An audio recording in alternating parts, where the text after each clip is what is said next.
بسم الله الرحمن الرحيم. اتكلمنا في الحلقات اللي فاتت عن الفانكشنز وشوفنا ازاي ممكن نكتب الفانكشن في الجافا. في الحلقه دي هنتكلم عن الفانكشن سكوب. شفنا قبل كده المثال ده اللي طبقنا عليه ان انا كانت عندي الايكويشن ديت وكنت عايز اعمل بروجرام ادخل انبوت اكس ويحسب لي الايكويشن دي، يعوض بقيمه الاكس في المعادله دي. فكان عملنا الفانكشن دي اسمها باور، بتاخد 2 انبوتس وبترجع اوتبوت نوع انتجر، وده كان الكود اللي جوه الفانكشن دي. وبعد كده استخدمت الفانكشن دي جوه الكود، جبت اكس اس 10 واكس اس 7 و2 اكس اس 5 و10 اكس اس 3، وفي الاخر جمعت الاربعه فاليوز دول. في الحلقه دي عايزين نشوف السكوب بتاع الفاريبلز بيبقى عامل ازاي في الفانكشنز. لو جربنا نعمل ديباجنج، حطينا هنا بريك بوينت وعملنا ديباج. دلوقتي هو مستني ياخد مني انبوت، هدخله مثلا قيمه الاكس ب2. هروح للديباج مود. كويس، دلوقتي احنا شايفين انا هنا واقف عند البريك بوينت، لسه ما عملش الباور. دي الفاريبلز اللي موجوده معايا دلوقتي. معايا الفاريبل اسمه انبوت وفاريبل اسمه اكس دلوقتي الفاليو بتاعتها ب2. المفروض ان هو دلوقتي هيجيب 2 اس 10 اكس اس 10. طبعا لو وقفنا فوق الاكس هتلاقي الاكس دلوقتي ب2. طيب لو عملنا ستيب اوفر هتلاقي نط على طول على الخطوه اللي وراها الفي، وبقى معايا دلوقتي فاريبل تاني هنا اسمه v1 اصبحت قيمته ب 1024 اللي هي 2 اس 10. نادى على الفانكشن، عمل الكود اللي جواها ورجع لي نتيجه. طبعا واضح ان احنا لما عملنا ستيب اوفر نط على طول على الخطوه اللي وراها، ما دخلش جوه الفانكشن. ليه؟ هو انت مش مهتم دلوقتي ان انت تعرف ايه الفانكشن قوي. الفانكشن قلنا تعتبر كانها بلاك بوكس، انت ما يهمكش جوه بتعمل ايه، رجعت لك نتيجه وخلاص. رجعت لك نتيجه والنتيجه دي اتحطت في الفي 1. طيب دلوقتي عندك هيعمل فاريبل تاني اسمه v2 وهينادي الباور تاني ويبعت لها 2 و7. فلو دوسنا ستيب اوفر هتلاقيه عمل فاريبل 2 v2 وفي الفاليو بتاعتي. طيب نفترض ان انا عايز اشوف الباور دي جواها ايه اللي حصل جواها، ايه الخطوات اللي ماشى جواها. هعمل ايه؟ لو انا دلوقتي عايز اخش جوه الباور واشوف الباور هتعمل ايه، يبقى مش حاجه هنا ادوس ستيب اوفر، لا هتلاقي في جنبه زرار تاني اسمه ستيب انتو، يعني يخش جوه الفانكشن دي، يخش انتو الفانكشن دي اللي اسمها الباور. كويس، قبل ما نخش جوه الباور خلينا نفتكر ان احنا لحد دلوقتي ما عندناش فاريبلز غير v1 وv2 والاكس، وطبعا الانبوت اللي هو السكانر. طيب لو دوسنا بقى دلوقتي ستيب انتو وهخش جوه الفانكشن دي، دوست ستيب انتو راح مدخلني جوه الفانكشن. دلوقتي انا كاني جوه الفانكشن. لو لاحظنا هنلاقي هنا مفيش فاريبلز خالص، مفيش فاريبلز غير البيز والاكسبوننت اللي مبعوتين، البيز والاكسبوننت. الاكسبوننت ب5 ليه؟ لان انا هنا كانت في السطر ده اللي اتندى، فالاكسبوننت كان ب5 والبيز كان 2 في اكس، يعني 2 في 2 ب4، فعشان كده البيز هنا كانت ب4. انا وانا جوه الفانكشن مش شايف اي حاجه من الدنيا اللي بره، كاني بروجرام مفصول تماما، مش شايف غير الفاريبلز اللي مبعوته للفانكشن دي بس، البيز والاكسبوننت. مش شايف الاكس، مش شايف الفي 1، مش شايف الفي 2، مش شايف الانبوت، مش شايف اي حاجه. انا هنا في حته كاني بروجرام مفصول تماما، مش شايف غير الاثنين بارامترز دولت. طيب دلوقتي هدوس ستيب اوفر، انا كده ماشي جوه الفانكشن دي، همشي خطوه خطوه جوه الفانكشن دي. عمل فاريبل اسمه باور ريزلت ده واداله فاليو ب1، هيفضل ماشي في اللوب عادي جدا. هيخش 5 مرات عشان الاكسبوننت ب5. طبعا عمل فاريبل اسمه اي، والاي ده شغال معايا دلوقتي. انا هفضل ادوس ستيب اوفر لحد ما خلصت اللوب. طلعت من اللوب، طبعا الاي اتشال ما بقاش موجود. ليه؟ لان اللوب خلص. وبعد كده هيريتيرن مين؟ الباور ريزلت اللي هي 1024 اللي هي 4 اس 5. فالنتيجه بتاعت 4 اس 5 1024 هيعمل لها ريتيرن. دلوقتي لو احنا ملاحظين الفانكشن ديت الفاريبلز اللي عندها هي البيز والاكسبوننت والباور ريزلت اللي انا عرفته. الاي طبعا اتشال، ليه؟ لان اللوب خلص. طيب هدوس ستيب اوفر، رجعت للكود الاصلي بره. اول ما ارجع لبره للميثود نفسها، للمين اللي انا كنت شغال فيها، دلوقتي هو رجع قيمه الباور هيحطها في v3. فلو دوست ستيب اوفر حطها في الفي 3. ال V3 بقت قيمتها ب 1024.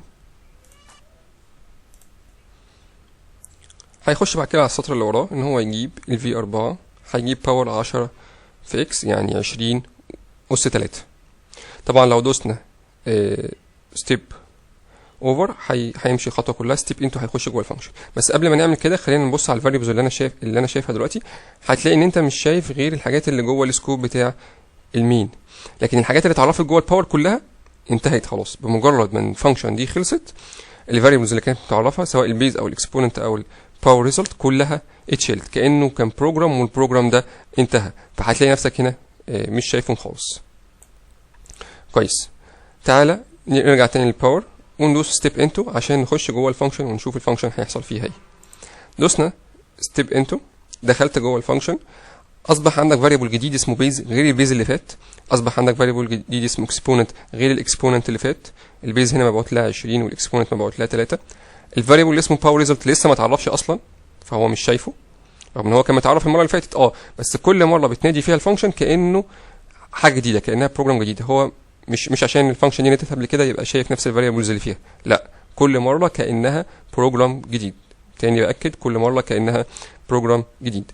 فدلوقتي انا نديت على باور، دخل جواها، مش شايف غير الاثنين فاريبلز اللي هم الانبوت البارامترز المبعوثه البيز والاكسبوننت. هيبدا دلوقتي يعمل فاريبل جديد اسمه باور ريزلت، مالوش علاقه بالباور ريزلت اللي كان موجود من شويه، ده باور ريزلت جديد. هدوس ستيب اوفر، اعرف باور ريزلت 1، وهيبدا يلف في اللوب ديت 3 مرات. ليه؟ لان الاكسبوننت ب3. همشي معاه ستيب اوفر، الاي عماله تزيد طبعا والباور ريزلت ابديت القيمه اللي فيها. خلص اللوب، الاي اتشالت، ما بقاش فيه اي. ليه؟ لان اللوب السكوب بتاع اللوب انتهى. دلوقتي انا شايف ايه؟ شايف الباور ريزلت والبيز والاكسبوننت بس، باور البيز والاكسبوننت والباور ريزلت بس. هل شايف اي حاجه من تحت؟ لا، مش شايف. ليه؟ لان انا مش في نفس السكوب بتاع الفاريبلز اللي تحت. الفاريبلز اللي تحت ديت السكوب بتاعها ايه؟ السكوب بتاعها ما بين القوسين اللي هي متعرفها جواه. ففي 2 مثلا السكوب بتاعها ما بين القوس ده لحد قفله القوس تحت. لكن الباور هنا انا جوه حاجه ثانيه خالص، جوه سكوب بتاع الباور ريزلت، فمش شايف الفاريبلز اللي تحت. هيريتيرن عموما الباور ريزلت اللي هي الفاليو بتاعتها دلوقتي ب 8000. رجع ال 8000 وهيحطها في في 2 في 4. رجعنا تاني بره، ما بقاش عندي غير في 1 وفي 2 وفي 3 والاكس طبعا والانبوت، مش شايف الحاجات اللي اتعرفت جوه الفانكشن. هدوس ستيب اوفر، راح معرف الفي 4 وحط فيها ال 8000. دلوقتي هيبدا هيعمل فاريبل جديد اسمه ريزلت ويحط فيه مجموع الفي 1 والفي 2 والفي 3 والفي 4. هدوس رن عشان اخلص البروجرام، هيطبع لي في الاخر الريزلت. طيب يبقى احنا خدنا بالنا ان السكوب بتاع الفانكشن هو بيعتبر الفانكشن كانها بروجرام مفصول، مش شايفه حاجه من بره ولا اللي بره شايف حاجه جوه الفانكشن. لا ده الكود اللي هنا ده كله شايف حاجه من جوه. يعني لو جيت هنا باور عملت بعد كده سيستم اوت باور ريزلت مثلا، هو مش شايف اصلا حاجه اسمها باور ريزلت. هتلاقي في ايرور بيقول لك ايه؟ باور ريزلت كانت بي ريزولفد تو ا فاريبل. هو مش شايف ان في حاجه اسمها باور ريزلت. ليه؟ لان باور ريزلت اللي فوق دي السكوب بتاعها جوه الفانكشن بس، لكن انا بره مش شايف حاجه من اللي جوه الفانكشن. نفس الكلام جوه الفانكشن. لو جوه الفانكشن حبيت ان انت تطبع مثلا اكس او v1 او اي حاجه من الفاريبلز ديت، هو هيقول لك برضو ان v1 can't be resolved to a variable. هو مش شايف حاجه اسمها v1. ليه؟ لان ال v1 السكوب بتاعها ما بين القوسين دولت، وانا دلوقتي هنا جوه الفانكشن فمش شايف حاجه من اللي بره. يبقى لا الفانكشن شايف حاجه من اللي بره ولا اللي بره شايف حاجه جوه الفانكشن. تاني باكد، كانها بلاك بوكس، صندوق اسود، لا انت شايف حاجه جواها ولا هي شايفه حاجه بره. التعامل الوحيد ما بينك وما بين الفانكشن باستخدام البارامترز والنتيجه اللي هي بترجعها لك. كويس. طيب انا تحت هنا معرف فاريبل اسمه اكس. لو كنت جيت هنا عملت انت اكس مثلا بتساوي 100 وعملنا ديباج ونشوف، تعالى نديباج تاني. هياخد الانبوت مني، هدخله في الاكس 2 مثلا. رحنا للديباج مود. انا دلوقتي واقف على الباور، الاكس زي ما احنا شايفين ب2. ليه؟ الاكس دلوقتي انا خدتها هنا انبوت حطيت فيها 2. طيب وهدوس جوه الباور، هخش جوه الباور، فهدوس ستيب انتو. دخلت جوه الباور، شايف البيز والاكسبوننت. هعمل ستيب اوفر، شايف باور ريزلت. بعد كده هيعمل اكس ب 100. دلوقتي هو شايف الاكس بكام؟ ب 100. هل معنى كده ان هو عدل الاكس اللي بره دي؟ يعني دلوقتي الاكس معايا ب 100 وهفضل شغال في اللوب ده. طبعا هيخش جوه اللوب 10 مرات وطلعت تاني بره. طلعت بره، اول ما طلعت بره الاكس بقت بكام؟ رجعت ب2 تاني. ايه ده ازاي؟ مش جوه كانت الاكس ب 100؟ بس الاكس دي غير الاكس اللي تحت، ملهمش اي علاقه ببعض. الاكس دي جوه السكوب ده، لكن الاكس دي جوه السكوب ده، ملهمش اي علاقه ببعضهم. فلما خليت الاكس هنا ب 100 ده فاريبل اكس غير الاكس التاني اللي كان موجود بره. رجعت بره كملت بنفس قيمه الاكس اللي كانت عليها اللي هي 2، ما اتمسحتش وما اتكتبش فيها 100 ولا حاجه. طيب يبقى خلينا نتفق ان الفاريبل اكس دوت السكوب بتاعه جوه الفانكشن، والفاريبل اكس دوت السكوب بتاعه هنا. ده فاريبل وده فاريبل تاني خالص، ملهمش دعوه ببعض.